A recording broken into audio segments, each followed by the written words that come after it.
Gulay! Gulay! Ito si Nanay Rose. Natagpuan siya ng serbisyong bayan ni Tatay Rani sa kalye ng Jersey, Project 8 sa Quezon City. Binibilang ang kanyang kinita mula sa pinuhunang gulay na kanyang itinitinda.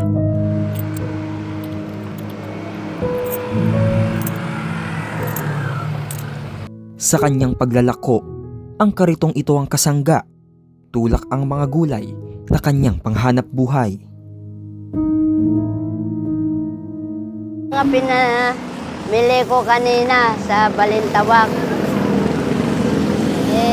Umuulan pa nga ho talagang inano ko talaga na parang makatinda man lang din ako kumita. Meron po ako ditong repolyo, pakwan, patatas, bell pepper, sili, sayote po, kalabasa, okra, talong.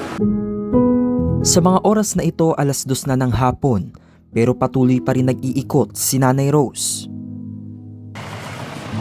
Maganda yan, Nay. Maganda. Lalagay ko na sa itlog ko. Thank you po. Salamat.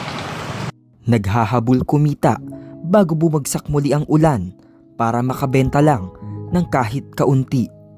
Sayote, 60 ang kilo. Ito naman po, 60 ang isa. Yung ito mga dahon-dahon, 10 piso ang isa po niyan. Alokbati, talbos ng kamote. Ito naman, 70 po ang isa. Repolyo. Ito, 150 po ang isa, pakwan. Utang pa nga to sir sa ko. Binabayaran ko lang araw-araw ng umutang ako sa kaibigan ko 2,000. Nagbabayad lang ako sa kanya tuwing hapon ng 50-50 ganyan. Hanggang mabayaran ko yung. Minsan po kumikita naman ako ng 300. Sa katunayan, mula sa Bulacan, dumadayo pa si Nanay Rose ng Quezon City para lang makapagtinda. Na-demolish kasi ang bahay nila dito at na-relocate sa Pandi.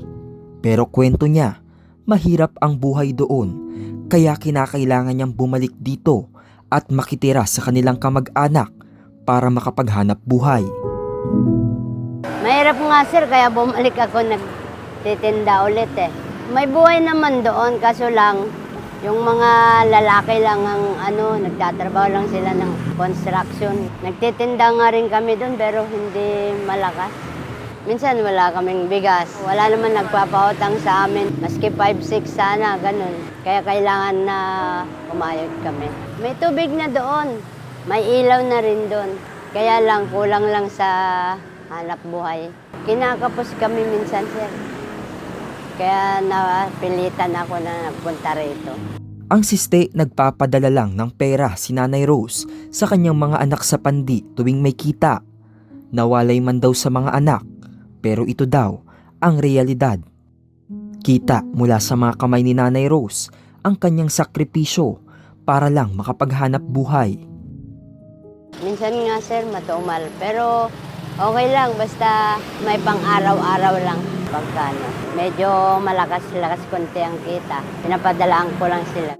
Doon ako kung halimbawa may doon, hanap buhay. Wala Isa lang si Nanay Rose sa mga lumalaban ng patas at nakikipagsapalaran sa kalsada para lang kumita.